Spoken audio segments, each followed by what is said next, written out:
ભરૂચ જિલ્લામાં શૈક્ષણિક વર્ષ 2025-26ની શિષ્યવૃત્તિના નાણાં હજુ સુધી જમા ન થતા આદિવાસી વિદ્યાર્થીઓમાં ભારે અસંતોષ અને રોષ જોવા મળી રહ્યો છે. આ રકમ ન મળવાના કારણે આર્થિક મુશ્કેલીમાં મુકાયેલા મોટી સંખ્યામાં વિદ્યાર્થીઓએ આજે આદિજાતિ કચેરી ખાતે એકત્ર થઈને હલ્લાબોલ કર્યો હતો.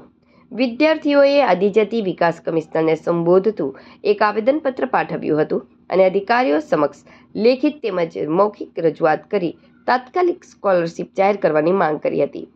વિદ્યાર્થીઓએ આક્રોશ સાથે જણાવ્યું હતું કે તેમણે વર્ષ 2025-26 માટે ડિજિટલ ગુજરાત પોર્ટલ પર સમય મર્યાદામાં ઓનલાઈન અરજીઓ સબમિટ કરી દીધી હતી. કોલેજ તેમજ જિલ્લા કક્ષાએથી પણ તમામ અરજીઓ મંજૂર થઈ ચૂકી છે. તેમ છતાં હજુ સુધી શિષ્યવૃત્તિની રકમ બેંક ખાતામાં જમા થઈ નથી.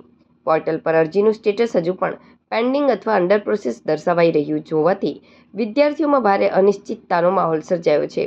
વિદ્યાર્થીઓએ પોતાની વેદના ઠાલવતા જણાવ્યું હતું કે અમે આર્થિક રીતે નબળી પરિસ્થિતિમાંથી આવીએ છીએ.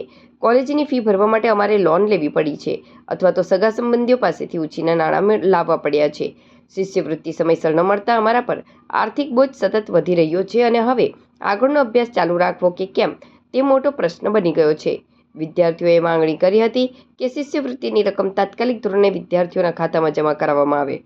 ડિજિટલ ગુજરાત પોર્ટલમાં જો કોઈ ટેકનિકલ ખામી હોય તો તેનું યુદ્ધના ધોરણે નિરાકરણ લાવવામાં આવે અને વિદ્યાર્થીઓની સમસ્યાઓના સ્થળ પર જ ઉકેલ માટે જિલ્લામાં વિશેષ સહાય કેમ્પ યોજવામાં આવે. મારું નામ કલ્પેશ વસાવા છે. હું થવા બીએડ કોલેજમાં અભ્યાસ કરું છું અને આજે અમે સ્કોલરશિપના બાબતે અહીંયા રજૂઆત કરવા આવેલા આદિજાતિ ભવનમાં ભરૂચ ખાતે. અમે સાહેબ જોડે વાત કરી છે. એમણે સાહેબે આદિજાતિ મદદની કમિશનરશ્રી છે એમણે અમારી જોડે વાત કરી અને એમણે કીધું કે અમે વહેલી તકે તમારી સ્કોલરશિપનું સમાધાન લાવી આપશું. જોકે અમારું એક સત્ર આખું પૂરું થઈ ગયું છે, 1 વર્ષ, છતાં પણ અમારી સ્કોલરશિપ આવી નથી. એના માટે અમે અહીંયા સામૂહિક રજૂઆત કરવા આવેલા. આટલા 50થી 60 વિદ્યાર્થીઓ આવેલા છે. હજુ તો આ અમારી કોલેજનો જ પ્રશ્ન નથી, બીજી બધી જે ગુજરાતની ટોટલ કોલેજો છે એમાં એસટી વિદ્યાર્થીઓને બધાનો જ આ પ્રશ્ન છે. આ એસટી વિદ્યાર્થીઓ સાથે જ અન્યાય કેમ થાય છે એ અમારો સરકારશ્રીનો પ્રશ્ન છે. નમસ્કાર. આજ રોજ હું ધનરાજ વસાવા અહીં મારી સાથે થવા કોલેજના બીએડના સ્ટુડન્ટ્સો અહીં આવ્યા છે આદિજાતિ વિકાસ કમિશનરની કચેરી ખાતે. આજે એમનો મૂળ પ્રશ્ન એ છે કે છેલ્લા 1 વર્ષથી એમણે જે શિષ્યવૃત્તિ માટે એપ્લાય કરેલું હતું તેમ છતાં હજુ ગ્રાન્ટના અભાવે એમને એમની શિષ્યવૃત્તિ મળી નથી. આજે બીજું સેમિસ્ટર શરૂ થઈ ગયું છે ત્યારે બીજા સેમિસ્ટરની આપણે એક્ઝામ શિષ્યવૃત્તિના અભાવે એ લોકો ફીસ ભરી શકે એવું નથી અને આજે એ લોકો માનસિક ત્રાસથી હેરાન થઈ રહ્યા છે.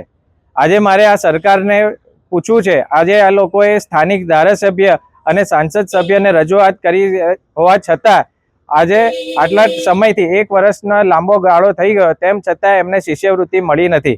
તો મારે એ પૂછવું છે કે જ્યારે તમે આદિવાસી વિસ્તારમાં આવો છો, આદિવાસી વિસ્તારમાં આવીને જ્યારે પ્રધાનમંત્રીના કાર્યક્રમ હેઠળ 80 કરોડ જેટલી રકમ ખર્ચાઈ જતી હોય ત્યારે આ વિદ્યાર્થીઓ જેમનું ભણતર આજે બગડી રહ્યું છે તેમને કેમ શિષ્યવૃત્તિ આજે આદિજાતિ સમાજમાંથી આવતા વિદ્યાર્થીઓને મળતી નથી? આ તબક્કે હું એટલું જ કહીશ, જો આવનાર દિવસોમાં જો આ બાળકોને શિષ્યવૃત્તિ નહીં મળે અને તેમના ભણતરમાં તકલીફ થશે તો અમે ગાંધી ચિંધ્યા આંદોલન કરીશું.